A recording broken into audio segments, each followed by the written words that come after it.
कुछ बिंदुओं की चर्चा की थी, जिसमें श्रम का महत्व यानी मजदूरों का महत्व, कारीगर का महत्व और किसान का महत्व के संदर्भ में चर्चा की थी। इसी के अंतर्गत हमने आगे फिर बात की थी कि प्रगतिवादी जो कविता है वो संघर्ष भावना को महत्व देता है, यानी प्रगतिवादी कविता मार्क्सवाद के सिद्धांत पर चलती है और मार्क्सवाद के सिद्धांतों के अनुसार वो समाज में फैली हुई विषमता या असमानता को चित्रित करती है और उसके साथ साथ वह समाज के प्रति यथार्थ दृष्टि रखती है। इसी क्रम में आगे के बिंदुओं पर आज बात किया जाएगा और उसमें से एक प्रमुख विशेषता है सौंदर्य बोध। यानी प्रगतिवादी कविता का जो सौंदर्य बोध है वह अन्य काव्य धारा से अलग है। प्रगतिवाद की सौंदर्य बोध के अंतर्गत बात करने से पहले हमें समझना पड़ेगा कि सौंदर्य बोध कविता में दो स्तरों पर प्रस्तुत किया जाता है, एक प्रकृति के स्तर पर और दूसरा स्त्री या नारी के स्तर पर। तो यहाँ पर सबसे पहले प्रकृति के स्तर पर कवि कविता में सौंदर्य बोध प्रकृति के जिस स्तर पर प्रस्तुत करता है वह अन्य काव्य धारा से अलग है। प्रगतिवाद के कवियों का सौंदर्य बोध सहज है, यानी वह बिना लाग लपेट के, बिना बनावटीपन के प्रस्तुत करता है। प्रगतिवादी कवि बिना किसी बनावटीपन के सौंदर्य को प्रस्तुत करता है और इसे ही सहज सौंदर्य माना जाता है। प्रगतिवादी कवि को प्रकृति का सहज साधारण रूप आकर्षित करता है, जैसे कि कुकुरमुत्ता, बबूल, सतपुड़ा के जंगल। भवानी प्रसाद मिश्र की कविता है सतपुड़ा के जंगल, बबूल कविता है मुक्ति बोध की और कुकुरमुत्ता है निराला की। अगर देखा जाए तो प्रकृति में कुकुरमुत्ता एक उपेक्षित है जिसमें लगता है कि सौंदर्य नहीं है, लेकिन कवि उस कुकुरमुत्ता के सौंदर्य को उद्घाटित करता है, उसके गुणों को प्रकट करता है। उसी तरह बबूल एक कांटेदार वृक्ष होता है, लेकिन उसके सौंदर्य, उसकी गुणवत्ता को मुक्तिबोध स्पष्ट करते हैं। सतपुड़ा के जंगल देखने से जंगल लगता है, लेकिन उसमें जो जीवंतता है, उसमें जो गुण है, इन सब का चित्रण भी कवि भवानी प्रसाद मिश्र करते हैं। तो इस प्रकार हम देखते हैं कि कवि प्रकृति के विभिन्न रूपों को बिल्कुल ज्यों का त्यों या सहज रूप में प्रकट करने की कोशिश करता है। और इसी कारण इस धारा के कवियों ने प्रकृति के विभिन्न आकर्षक, रंग बिरंगी, सूक्ष्म, स्थिर, गतिशील, चंचल, मनमोहक आदि रूपों को अपनी कविता का विषय बनाया। यानी कवि सौंदर्य बोध को केवल चित्रात्मक नहीं बनाता, बल्कि कवि अपने सौंदर्य बोध में उनके गुणों को उद्घाटित करता है। केदारनाथ की अग्रवाल की कविता है बसंती हवा। उसमें कवि कहता है, हवा हूँ बसंती हवा हूँ, सुनो बात मेरी अनोखी हवा हूँ, बड़ी बावली हूँ बड़ी मस्त मौली, जिधर चाहती हूँ उधर घूमती हूँ। यानी एक बसंती हवा में जो उन्मुक्तता है, जो स्वतंत्रता है, जो चंचल है, जो चंचलपन है, इन सब का चित्रण पहली बार कविता में उपस्थित होता है। इस प्रकार प्रकृति का जो सौंदर्य बोध है वह साधारण रूप में होते हुए भी आकर्षक है, बिना किसी बनावटी के, बिना किसी नायक नायिका के साहचर्य में या उद्दीपन में आए बगैर भी प्रकृति सुंदर हो सकती है। ये प्रगतिवादी कविता कहता है। यानी प्रगतिवादी कहता है कि प्रकृति का जो रूप है वह जैसा दिख रहा है वह अपने आप में बहुत महत्वपूर्ण है और बहुत सुंदर है, और यही इसकी विशेषता बन जाती है। इसी रूप में यदि हम अन्य देखें तो अन्य बिंदुओं में देखें तो एक और बिंदु है, वो सौंदर्यबोध नारी को लेकर है कि प्रगतिवादी कवि सौंदर्यबोध में नारी के प्रति जो अपना दृष्टिकोण रखता है वो भी अन्य काव्य धारा से थोड़ा हटकर है। प्रगतिवादी कवि नारी की वास्तविक स्थिति का चित्रण करता है। यहाँ पर वह उसे काल्पनिक या अति मानवीय या देवी या अन्य रूपों में चित्रण नहीं करता, बल्कि वह वास्तविक स्थिति में चित्रित करने का प्रयास करता है। वह छायावादी कवियों की यूटोपिया यानी जो आदर्श मूलक स्थितियां हैं, काल्पनिकता, आदर्श से अलग हटकर अपने आसपास की नारी स्थिति को कविता में प्रकट करता है। इस धारा के कवियों ने नारी की पारिवारिक, श्रमिक, क्रांतिकारी आदि रूप को अपनी कविता का विषय बनाया। यानी नारी सिर्फ प्रेमिका के रूप में नहीं हो सकती, नारी सिर्फ सहचर रूप में नहीं हो सकती, ये लेकिन नारी का अपना एक गुण होता है। ये नारी का सौंदर्य अपनी अपनी पूरी ताकत के साथ उद्घाटित करने की कोशिश प्रगतिवादी कविता करती है। इसीलिए यही कारण है कि वहाँ जो नारी है वो श्रम करती नारी में भी सौंदर्य है। जैसे पिछली बार हमने वह तोड़ती पत्थर कविता देखी थी, तो अगर हम देखें तो वह तोड़ती पत्थर कविता में एक श्रम करने वाली नारी है, लेकिन फिर भी उसमें सौंदर्य है। यानी सौंदर्य केवल अति मानवीय रूप में नहीं होता, केवल जड़ रूप में नहीं होता, बल्कि श्रम करने वाले स्त्री का सौंदर्य भी आकर्षक होता है। ये प्रगतिवादी सौंदर्य बोध है।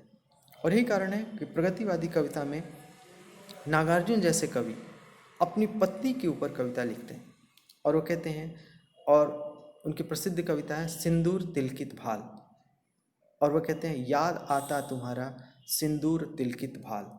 यानी एक कवि अपनी पत्नी को याद कर रहा है, उस पत्नी को अपने सौंदर्य के कारण याद कर रहा है, और ये सौंदर्यबोध प्रगतिवाद की विशेषता है। यानी वह प्रेमिका नहीं है, वह देवी नहीं है, वो माता नहीं है, बल्कि एक सहज पारिवारिक रूप में रहने वाली एक स्त्री है, कवि की पत्नी है, लेकिन उसका पत्नी का वो रूप, वो सौंदर्य बोध उसे आकर्षित करता है।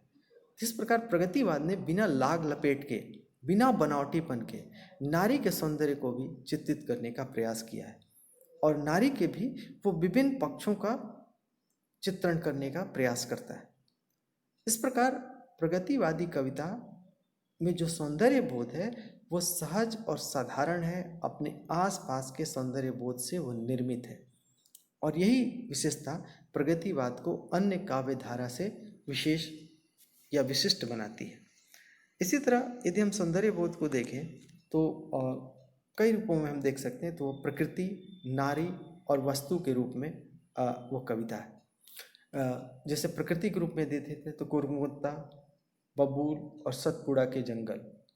नारी के रूप में यदि हम देखें तो नारी का जो रूप है तो सिंदूर तिलकित भाल जैसी कविता है, वह तोड़ती पत्थर जैसी कविता है, जिसमें नारी का रूप अलग अलग रूपों में, एक में पत्नी के रूप में और एक में श्रमिक स्त्री का सौंदर्य और उसके संघर्ष चेतना को व्याख्यायित किया गया।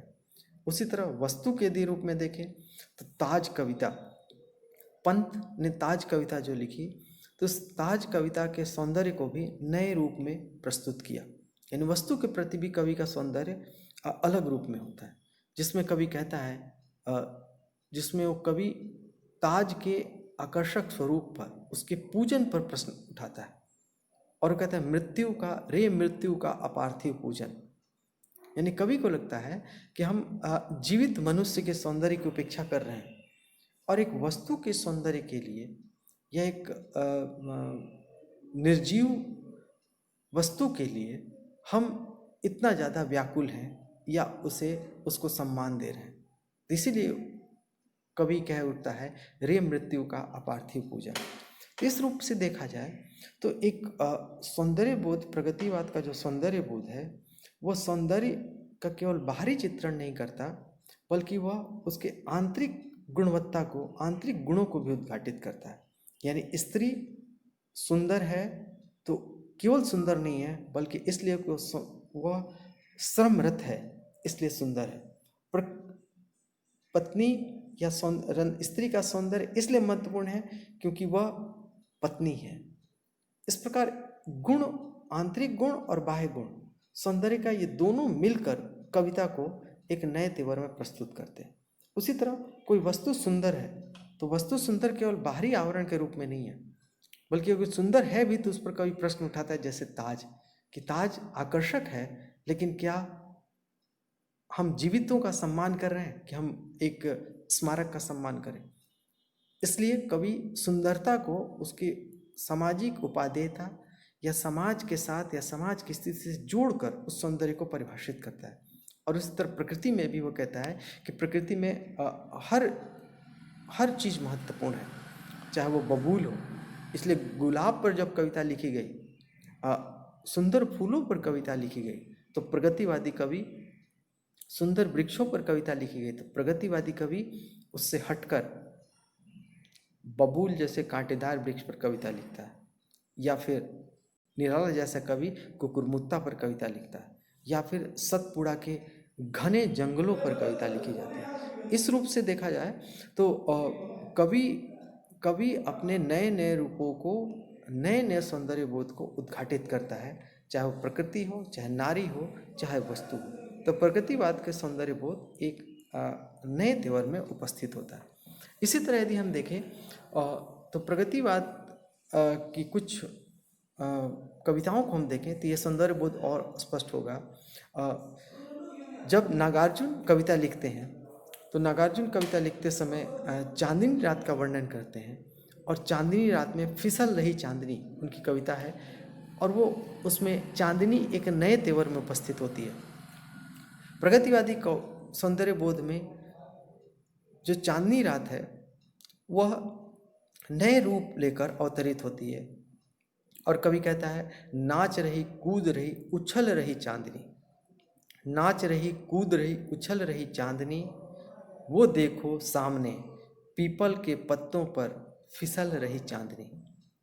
यानी कवि चांदनी के सौंदर्य में भी एक जीवंतता दे देता है, एक गतिशीलता ला देता है, और यही उसका आकर्षक तत्व है।